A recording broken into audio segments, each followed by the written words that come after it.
عرض سلام و ادب خدمت یکایک شما عزیزان دلم. پوریا هستم و با یک ویدیوی دیگه در خدمت شما عزیزان دلم هستم. ویدیو این هفته مربوط میشه به از بین بردن خلط گلو، مشکلی که خیلی همون باهاش درگیریم در فصلهای مختلف. در فصل بهار خیلی ها به دلیل حساسیت‌های فصلی، در فصل زمستان به دلیل سردی هوا و حتی در فصل پاییز هم به دلیل شباهتش با فصل بهار حساسیت‌های فصلی به وجود میاد و همچنین سردی هوا هم میتونه مزید بر علت بشه. و در فصل تابستان هم به دلیل وجود کولر و پنکه و در معرض اونها قرار گرفتن خیلی ها به این آرزه دوچار میشن و باهاش دست و پنجه نرم میکنن. امروز اومدم تا دمنوش هایی رو معرفی بکنم که بسیار مفید هستند برای از بین بردن خلط گلو. بدون مصرف هیچ گونه دارویی میتونید با استفاده از این دمنوش ها به راحتی خلط گلو خودتون رو از بین ببرید. قبل از اینکه به موضوع ویدیو امروز بپردازیم، باید خدمتتون بگم که مثل همین ویدیو هر هفته ویدیوهایی با موضوعات پزشکی، سبک زندگی سالم و آشنایی با انواع بیماری ها در چنل قرار خواهد گرفت. بنابراین اگر به این موضوعات علاقه دارید و یا میتونه به شما عزیزان دلم کمک بکنه، حتما چنل رو سابسکرایب بکنید و زنگوله کنار سابسکرایب رو هم فعال بکنید تا به محض انتشار ویدیوهای جدید از اونها مطلع بشید. همچنین اگر ویدیو رو دوست داشتید اون رو لایک بکنید و در قسمت کامنت ها من رو از نظرات ارزشمند خودتون بی‌نصیب نگذارید. همچنین چنل ما رو به دوستان و آشنایان خودتون معرفی بکنید تا به خانواده ما بپیوندن. اما در رابطه با خلط گلو اول توضیحاتی رو خدمتتون عرض بکنم. خلط گلو در واقع نوعی آنتیبادی هستش که بدن ترشح میکنه برای اینکه با عفونت مبارزه بکنه و باکتری ها رو از بین ببره و در واقع واکنش سیستم ایمنی بدن هست. به این دلیل که در هوا گرد و غبار، دود و انواع آلودگی ها وجود داره، بدن وقتی متوجه این آلودگی ها در مخاط بینی و گلو میشه، شروع به تولید خلط میکنه تا بتونه از این طریق این آلودگی ها و گرد و غبار رو از بین ببره و از این طریق بتونه با این عوامل مبارزه بکنه.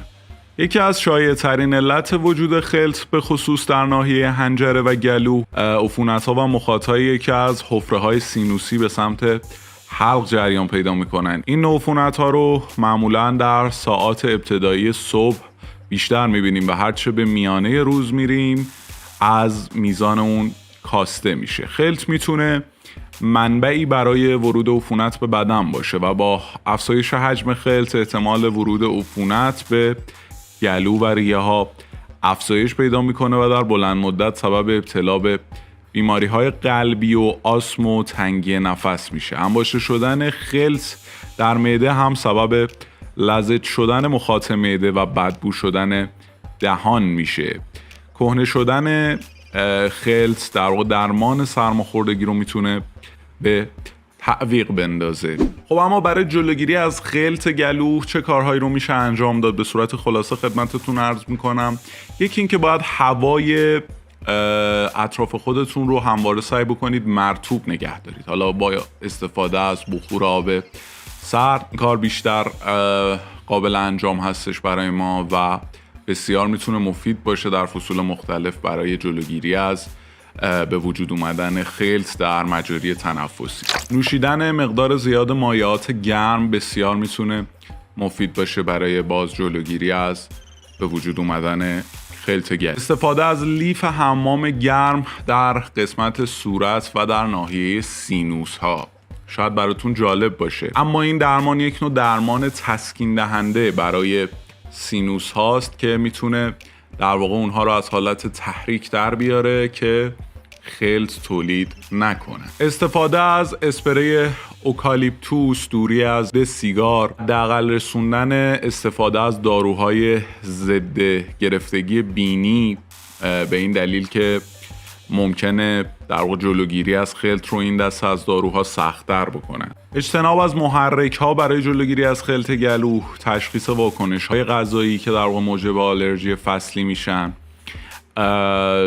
زیاد استفاده نکردن از کافئین در هنگامی که خلط گلو در واقع زیاد میشه مقدارش، به این دلیل که میتونه تحریک بکنه سینوس ها رو برای تولید خلط. حمام گرم برای درمان خلط گلو و اینها در واقع روش هایی هستن برای پیشگیری از ایجاد خلط گلو. اما زمانی که ایجاد میشه برای درمان چه کاری باید انجام بدیم؟ خب یا باید سراغ داروها برید و یا به سراغ دمنوش های طبیعی که خدمتتون معرفی میکنم. خب اولین موردی که میتونه برای درمان خلط گلو مفید باشه آب لیمو هستش. 2 قاشق سوپخوری آب لیمو و 1 قاشق سوپخوری عسل رو اگر به 1 لیوان داغ اضافه بکنید و حداقل 3 بار در روز بنوشید، میتونید گلوی خودتون رو تسکین بدید و تولید خلط رو بسیار کاهش بدید. مورد دوم زنجبیل برای رفع خلط گلو هستش.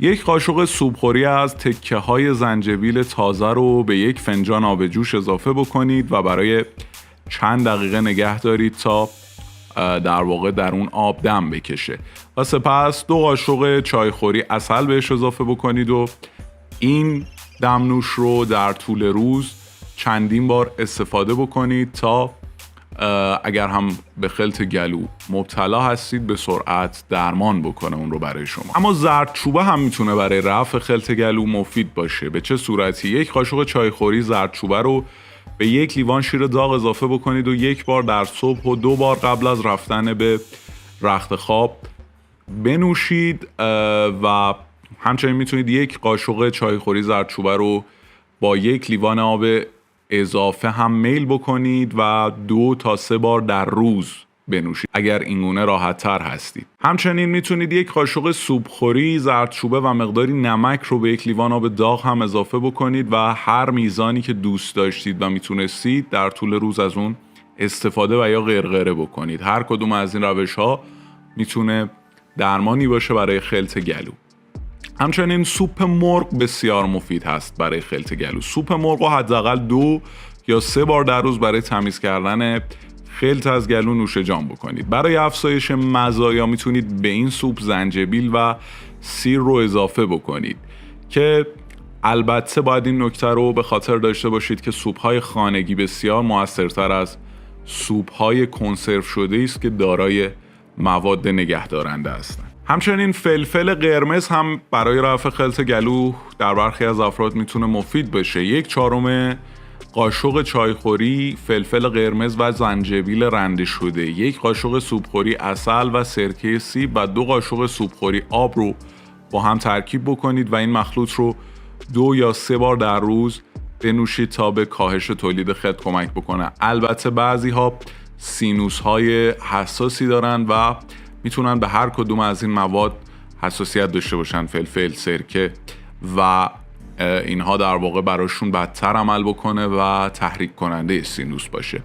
اگر جزء این دسته از افراد هستید از این دمنوش استفاده نکنید، ولی در غیر این صورت این دمنوش میتونه برای شما مفید باشه. همچنین عسل برای درمان خلط گلو بسیار مفیده. مقداری پودر فلفل سفید و یا سیاه رو با 1 قاشق سوپخوری عسل مخلوط بکنید و این مخلوط رو 2 بار در روز برای 1 هفته مصرف بکنید. همچنین میتونید 1 قاشق سوپخوری عسل رو به 1 لیوان آب گرم اضافه بکنید و این محلول رو چندین بار در روز بنوشید که این گونه مزایای خوبی از خواص دارویی عسل دریافت میکنید و آب هم خودش میتونه به کاهش خلط کمک بکنه. همچنین هویج، آب 4 تا 5 هویج تازه رو میتونید بگیرید و کمی آب به اون اضافه بکنید تا رقیق بشه و سپس 2 یا 3 قاشق چایخوری عسل بهش اضافه بکنید، به خوبی مخلوطشون بکنید و این عصاره رو در طول روز بنوشید تا